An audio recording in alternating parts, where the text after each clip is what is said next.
국민건강보험공단입니다. 지금부터 장기요양급여계약 통보서 교육을 시작하겠습니다. 같이 알아보러 가볼까요?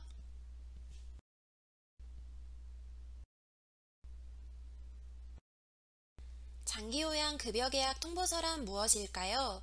장기요양 기간이 수급자와 체결한 계약 내용 중 계약 당사자, 계약 기간, 급여 종류 및 내용, 비용 등 월별 급여 제공 내용을 장기요양 기관이 공단에 통보하는 서식입니다. 기관은 계약을 체결하거나 변경한 경우 지체 없이 급여계약 통보서를 전자문서로 공단에 통보해야 하며 고시에도 관련 근거가 나와 있습니다. 흐름도를 한번 살펴볼까요? 노인장기요양보험법 시행규칙 제16조에 따라 장기요양기관은 급여 개시 전 수급자와 문서로 급여계약을 체결해야 되며 그 내용을 시행규칙 별지 제11호 서식 또는 제11호의 2서식 장기요양급여계약 통보서를 지체 없이 공단에 통보해야 합니다. 또한 계약을 체결할 때 수급자 또는 그 가족에게 급여의 제공 계획 및 비용 등 급여 제공과 관련된 사항을 설명한 후 동의를 받아야 합니다. 기관이 급여계약 통보서를 공단에 통보하면 공단은 수급자에게 계약이 체결되었음을 SMS 문자로 전송하여 급여계약 통보서를 열람할 수 있도록 하고 있으며 월한도액 초과계약 내용 등 기관이 통보한 급여계약 통보서를 기준으로 사전에 수급자가 적정급여를 이용할 수 있도록 지원 안내하고 있습니다. 의료급여법에 따른 수급권자는 입소이용 신청서를 작성하여 주소지를 관할하는 시군구청장에게 입소이용 신청을 해야 합니다. 신청을 받은 시군구청장은 입소이용 의뢰서를 기관장에게 송부하고 그 사실을 수급자와 공단에 통지해야 합니다. 그 후 수급자는 입소이용 의뢰서가 송부된 기관과 계약을 체결합니다. 이제 급여계약 등록에 대해 알아보겠습니다. 노인 장기요양보험 홈페이지에 접속한 후 장기요양기관 로그인 화면에 기관 기호를 입력하고 법인 인증서 로그인을 클릭하면 회원 서비스로 접속됩니다. 기관 회원 서비스를 클릭해 포털 메뉴로 이동해 주세요. 그 후 급여계약 등록 화면에 들어오시면 다음과 같은 화면이 보입니다. 우측의 노란색 전체 계약 조회 버튼을 누르면 수급자를 검색해서 갱신 추가 등록 가능합니다. 최초 계약자, 즉 인정유효기간 첫 등록이면 신규, 인정유효기간을 재등록하는 경우 갱신, 기존 인정유효기간을 사용하는 경우 추가 버튼을 눌러주세요. 장기요양 대상자란을 채운 후 입력 버튼을 클릭하고 하단에 계약자 및 계약 내용을 입력한 후 저장 버튼을 누릅니다. 그러면 계약자 등록이 완료되고 하단의 계약 내용에 조회됩니다. 계약 기간 내에 등록한 일정이 없거나 계약 기간이 시작되지 않은 경우 삭제 버튼을 눌러 계약 삭제가 가능하고 기초생활 수급권자, 의료급여 수급권자의 경우 입소이용 의뢰서 통보 내역도 볼 수 있습니다. 계약자 정보 이력이 있는 경우 계약 정보 버튼을 사용 가능하며 계약 등록 완료 후 계약 수정이 가능합니다. 계약 수정 버튼을 누르면 계약자 성명, 수급자와의 관계, 연락처, 계약 기간, 계약 일자 등이 수정 가능하고 계약 기간 중 시작일은 최초 입력한 시작일 이후로 수정 가능합니다. 종료일은 수정이 불가능하고 급여계약 내용 등록 변경 해지 화면에서 해지만 가능합니다. 시설급여도 급여계약 등록 화면에 들어오시면 다음과 같은 화면이 보입니다. 재가급여와 마찬가지로 노란색 전체계약 조회 버튼을 누르면 수급자를 검색해서 갱신 추가 등록 가능합니다. 신규 계약 버튼은 최초 계약 시에 입력하며 급여 유효기간을 제외한 정보는 직접 입력합니다. 급여 유효기간은 자동으로 입력됩니다. 이때 인정 유효기간에 급여 유효기간을 입력하지 않도록 주의해주세요. 갱신계약 버튼은 갱신 또는 등급 변경으로 인해 기존 인정 유효기간이 종료되어 새로운 인정 유효기간으로 계약 등록하는 경우에 누르시고 대상자 정보 중 인정 등급, 인정 유효기간은 직접 입력합니다. 추가 계약 버튼은 인정 유효기간 종료 전 계약기간이 만료되어 추가로 계약을 등록할 때 입력하고 대상자 정보를 모두 불러옵니다. 전체 계약 조회 버튼을 통해 해당 기간의 수급자를 전체 조회도 가능합니다. 입력 후 저장을 하면 내용이 아래에 보여지고 기존 이력이 모두 보여집니다. 계약 기간 내 계약 통보서 내용이 없거나 계약 기간이 시작되지 않은 경우에는 계약을 삭제할 수 있고 이때 복구는 불가능합니다. 재가급여와 달리 시설급여는 이 화면에서 이 해지 버튼을 통해 계약을 해지할 수 있습니다. 또 기초생활 수급권자, 의료급여 수급권자의 경우 입소이용 을에서 통보 내역을 확인할 수 있습니다. 다음은 급여계약 통보서 등록입니다. 재가급여를 알아본 후 시설급여를 알아보겠습니다.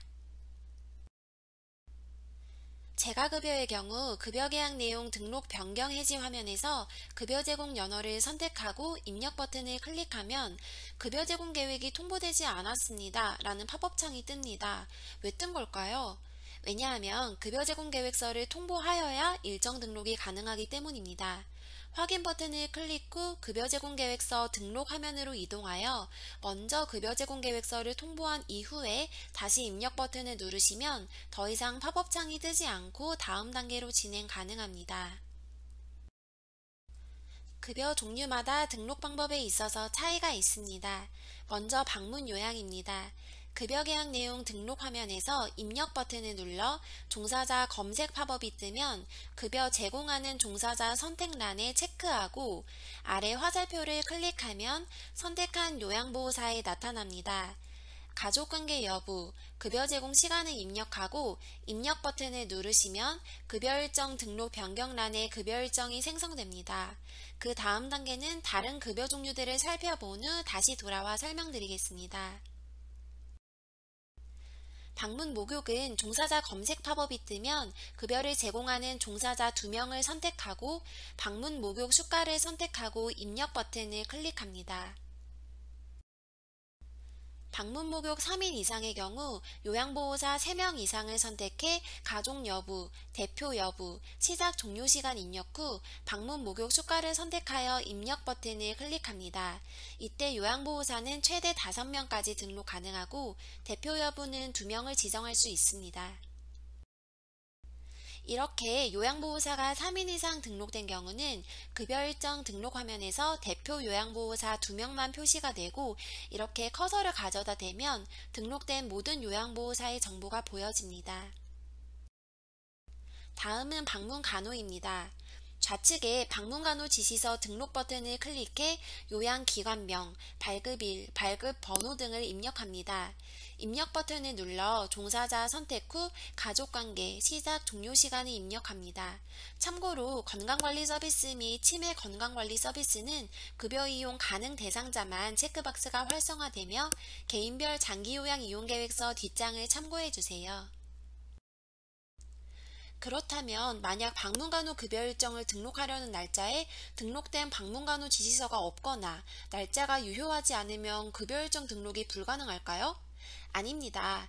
수급자의 방문간호 지시서 미제출로 인한 지연통보 발췌를 방지하고자 유효한 방문간호 지시서가 존재하지 않더라도 급여 일정 등록이 가능합니다. 다만 청구 전에 유효한 방문간호 지시서를 등록하여야 청구 가능하니 유의해주세요. 자, 여기서 종사자가 지자체에 인력신고가 승인되기 전이라 전산에 연동되지 않은 경우에는 입력을 어떻게 해야 할까요? 직접 종사자를 신규로 등록하여 급여계약 통보서를 적기에 통보할 수 있습니다. 화면에 보시면 종사자 옆에 종사자 입력 탭이 있습니다. 지자체 신고 내역과 동일하게 성명, 주민번호, 직종 등을 입력하고 아래 화살표를 클릭하면 선택한 요양보호사의 정보가 보여집니다. 가족관계, 시작, 종료시간 작성 후 입력 버튼을 클릭하면 이렇게 종사자 탭에 괄호로 신규라고 적혀서 보여집니다. 종사자를 선택하고 난 후 이렇게 일자별로 일정을 선택하면 아래 일별 이용액, 이용 횟수, 월 금액, 월 한도액을 볼 수 있습니다. 여기서 타급여 포함 월금액은 수급자가 해당 급여 종류 외에 이용하는 급여 이용 금액을 포함한 월 합계액을 의미합니다. 위에서 자격을 볼 수 있는데 감경 대상자의 경우 급여 제공월의 자격을 확인해야 합니다. 또 기초생활수급권자나 의료급여 수급권자의 경우 아래에서 이렇게 입소이용 의뢰서 승인 금액을 확인할 수 있습니다. 마지막으로 저장 및 통보를 클릭하면 급여 계약 내용 통보가 완료됩니다. 다음은 인지활동형 방문 요약입니다. 급여 계약 내용 등록 화면에서 입력 버튼을 클릭하면 인지활동형 방문 요약이 가능한 수급자라는 팝업 창이 나타나며 일반 방문 요약 입력 시 취소를 클릭하면 됩니다. 지금은 인지활동형 방문 요약으로 등록할 거니 확인 버튼을 눌러주세요. 종사자 검색 팝업이 나타나면 인지활동형 프로그램 제공 가능한 종사자, 즉 치매 전문 교육 이수자를 체크합니다. 아래 화살표를 클릭하면 선택한 프로그램 관리자, 선택한 요양보호사에 나타나고 가족관계 여부, 급여 제공 시간을 입력한 후 하단의 입력 버튼을 클릭합니다. 그 다음 급여 일정 등록 변경란에 급여 제공 일정을 선택한 후 상단의 저장 및 통보를 클릭하면 인지활동형 방문 요양 등록이 완료됩니다. 다음은 종일 방문 요약입니다. 입력 버튼을 누르면 팝업 창이 뜨고 여기서 급여를 제공할 요양보호사를 선택하고 구분 코드, 시작 종료 시간을 입력하는데 구분 코드는 종일 방문 요양 가능 수급자인 경우만 나타납니다. 서비스 종료 시간이 시작 시간보다 작은 경우 종료 시간은 이 길로 처리되며 이것은 노란색 음영으로 표시됩니다. 다른 것은 동일하게 진행하고 상단의 저장 및 통보를 클릭하면 종일 방문 요양 등록이 완료됩니다. 제공 기준은 고시를 확인해 주세요. 한 명의 요양보호사가 두 명의 수급자, 즉 치매가 있으면서 동일 가정에 거주하는 수급자에게 동시에 종일 방문 요양 서비스를 제공하는 경우 이 동시 제공, 신규 목록을 생성해서 구분값을 표시할 수 있습니다. 이게 표시된 요양보호사의 종일 방문 요양 서비스 일정 길이는 서로 시간 중복을 허용합니다. 이 또한 제공 기준은 고시를 확인해 주세요. 이건 동시 제공 신규 목록이 생성된 화면 예시입니다. 다음은 방문간호 치매 건강관리 서비스입니다. 입력을 클릭한 후 치매 건강관리 서비스 제공 가능한 종사자를 선택하고 치매 건강관리 서비스 여부, 가족 여부, 시작 종료 시간을 입력하는데 치매 건강관리 서비스 가능 수급자인 경우만 나타납니다. 다음은 주야간 보호입니다. 입력 버튼을 눌러 급여 일정 등록 팝업 창이 뜨면 시작 종료 시간을 입력합니다. 일자를 선택하면 아랫부분에서 등록된 급여계약 통보서의 급여 일정, 횟수, 금액, 월한도액 등도 확인 가능합니다. 여기서 자격도 볼 수 있습니다. 우측 상단에 저장 및 통보를 클릭하면 주야간 보호 급여계약 내용 통보가 완료됩니다. 다음은 인지활동형 주야간 보호입니다. 이 급여가 가능한 수급자는 다음과 같은 팝업 창이 뜹니다. 인지활동형 주야간 보호가 가능한 수급자입니다. 등록하시겠습니까? 이 경우에 일반 주야간 보호로 등록하려면 확인, 인지활동형으로 등록하려면 취소를 누르시면 됩니다. 인지활동형 주야간 보호로 이번에는 등록하려고 하는 거니까 확인을 클릭해 볼까요? 종사자 검색 팝업창이 생성되면 치매 전문 교육을 이수한 프로그램 관리자를 선택합니다. 미이용일 적용 여부, 시작 종료 시간을 입력하고 입력 버튼을 누르면 프로그램 관리자를 확인할 수 있고 인지활동형 횟수도 볼 수 있습니다. 주야간 보호의 경우 수급자의 사정으로 이용하지 않은 날에 최대 5일, 이용 예정 급여 비용의 50%를 산정 가능합니다. 단, 월 15일 이상 계약을 체결하고 급여가 개시되는 해당 월 전월 말일까지 공단에 통보된 일정만 인정합니다. 적기 통보 내역은 이 적기 통보 내역 조회 버튼을 누르면 볼 수 있습니다. 이 중 주말, 공휴일, 토요일을 제외한 평일만 미이용일 급여 비용 산정이 가능합니다. 이 미이용일 적용 방법을 말씀드릴게요. 입력 버튼을 클릭하면 급여 일정 등록 팝업창이 생성되는데 시작 종료 시간을 입력하지 않고 미이용일 적용을 체크한 후 입력 버튼을 누릅니다. 화면 밖으로 나와서 일자를 클릭하면 미이용일에 체크가 됩니다. 기준은 관련 고시를 참고해 주세요. 월 한도액이 추가 산정되는 경우가 있습니다. 그 세 가지 경우를 살펴보겠습니다. 쥐어간 보호를 월 15일, 일일 8시간 이상 이용한 경우 월 한도액이 20% 추가 산정됩니다. 또 쥐어간 보호 내 치매 전담 시를 월 15일, 일일 8시간 이상 이용한 경우 한도액의 50%가 추가 산정됩니다. 인지지원 등급자가 쥐야간 보호 내 치매 전담 시를 월 9일, 일일 8시간 이상 이용한 경우는 한도액의 30%가 추가 산정됩니다. 이렇게 월한도액이 추가 산정되면 다른 재가기간 계약에서도 상향된 월한도액으로 조회됩니다. 다음은 단기보호 급여계약 내용 등록 방법입니다. 급여일정 등록 화면에서 연월, 대상자를 확인한 후 입력 버튼을 누릅니다.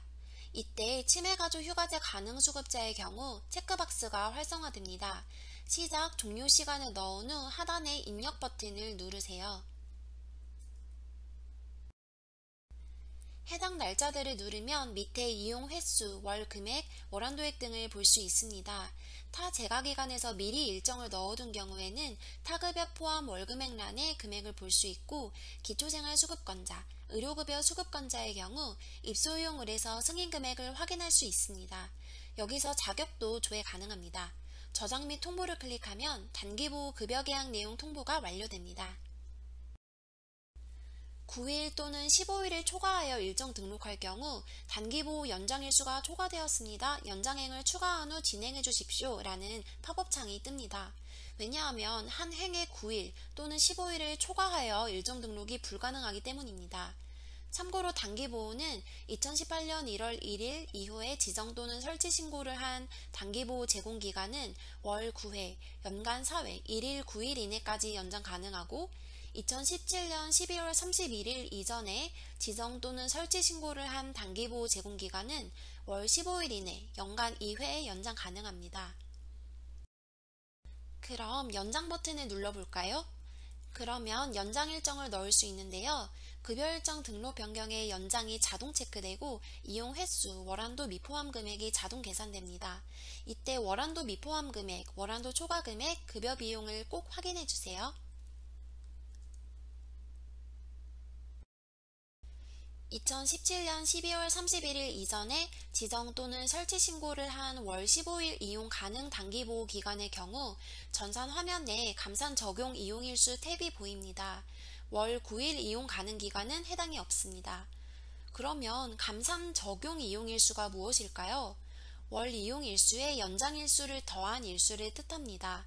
제공기준은 시행규칙 제11조를 확인하시기 바랍니다. 다음은 재가급여 공통사항입니다. 인쇄 버튼을 통해 일정을 인쇄할 수 있고, 인쇄 달력 버튼을 통해 수급자 서비스 일정표를 인쇄할 수 있습니다. 급여 제공 종료 시간 이후에는 급여 일정을 넣을 수 없습니다. 하지만 방법이 있는데요. 지난 일정 수정 버튼을 이용하시면 됩니다. 이 부분은 문의를 많이 하시는 부분이니 잘 따라와 주세요. 이렇게 이미 지나간 일정은 회색으로 음영 처리가 돼 클릭 자체가 되지 않아 입력할 수가 없습니다. 따라서 위에 지난 일정 수정 버튼을 누르고 수정 사유를 입력하고 수정 버튼을 누르면 이렇게 네모칸이 흰색으로 바뀌면서 수정이 가능해집니다. 지난 일정 수정 이력 버튼을 누르면 지난 일정 수정 버튼을 통해 일정을 바꾼 이력들을 볼 수 있습니다. 여기서 중요한 부분을 안내 드릴 건데요. 일정을 넣고 수정하는 경우 저장 및 통보 버튼을 클릭하기 전에 월금액 재산정 버튼을 클릭한 후 월금액을 수정된 금액으로 다시 산정해야 됩니다. 청구 단계로 넘어가기 전에 꼭 이 버튼을 클릭해서 월한도액 초과 여부를 확인하세요. 이번에는 시설급여계약 통보서 등록 방법에 대해 살펴보겠습니다. 급여계약 내용 등록 변경 해지 화면에서 수급자 입력 후 조회 버튼을 누릅니다. 계약 내용을 확인하고 우측의 계약 상세 탭에서 급여 제공 연월을 선택한 후 우측 상단의 외박 퇴소 해지 입력을 클릭합니다. 입퇴소 내용 신고 화면으로 이동합니다. 이 화면으로 넘어오는데 이 급여 비용 가산 및 감액 산정 화면에서 급여 제공 연월, 급여 유형을 확인하고 해당 수급자를 클릭하면 우측에 기본 정보가 보입니다. 입퇴소에서 행 추가를 눌러 입소 구분, 입소 일자, 시간을 입력하고 만약 삭제를 하고 싶다면 삭제 버튼을 누르고 완료되면 저장을 누릅니다. 외박 복귀의 경우 입퇴소와 동일한 방법으로 입력하고 아래에서 등록한 내용을 달력으로 확인 가능합니다. 이제 계약 해지는 어떻게 할까요?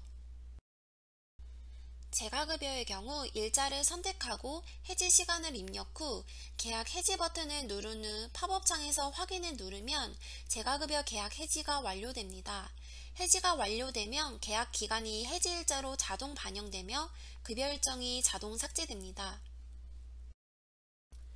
시설급여의 경우 급여비용 가산 및 감액 산정 화면에서 입퇴소 내용 신고 탭에서 급여 제공 연월, 급여 유형을 확인하고 해지하고자 하는 수급자를 클릭하고 입퇴소에서 퇴소 구분, 퇴소 일자, 시간을 입력 후 저장 버튼을 클릭하면 계약 해지 버튼이 생깁니다.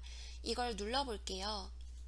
해지 일시를 입력 후 해지를 클릭하면 급여 계약 기간이 해지 일자로 자동 반영됩니다. 달력에서도 확인이 가능합니다. 다음은 기타 안내사항입니다. 급여 일정 관리입니다. 이 화면은 기관이 등록한 급여계약 통보서상 수급자 또는 요양보호사별로 급여 제공 일정을 조회하는 화면이며 달력 형태로 출력이 가능합니다. 급여 일정 조회 타기간 제외 화면에서 조회를 눌러 급여 일정에 조회된 내역을 확인 가능하고 인쇄 달력을 클릭 후 급여 제공 연월, 종사자 선택 후 출력을 클릭하면 달력 형태로 출력 화면이 생성되고 출력을 선택하면 인쇄도 가능합니다. 다음으로 급여계약 만기 대상 관리. 이 화면은 기관이 등록한 급여계약 통보서상 등록된 인정 유효기간 또는 급여계약 기간이 만료되는 수급자를 조회하는 화면입니다. 또 확인사항 버튼 옆에 빨간색 느낌표가 나타나면 확인할 내용이 있는 경우입니다. 확인사항 버튼을 누르시면 기관이 등록한 급여계약 통보서상 인정유효기간 변경, 자격 변경, 입소용 의뢰 미승인, 당월 급여계약 미통보 등 확인이 필요한 수급자를 조회할 수 있습니다. 월한도액 초과 조회. 이 화면은 기관이 통보한 급여계약 내용의 월한도액 초과 또는 입소이용을 해서 승인 금액을 초과한 수급자를 조회하는 화면입니다. 월한도 초과 금액과 승인 초과 금액을 확인해서 적정한 급여가 이용될 수 있도록 잘 관리해주세요. 이 화면은 지연 수정 통보 안내문을 관리하는 화면입니다.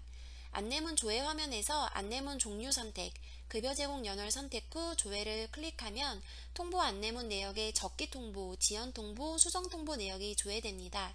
이렇게 출력 버튼을 클릭하면 안내문을 볼 수 있고 상세 버튼을 클릭하면 통보 안내문 상세 조회 팝업에서 수급자별 적기, 지연, 수정 통보 여부 및 급여계약 통보서 최종 등록 일지를 볼 수 있습니다.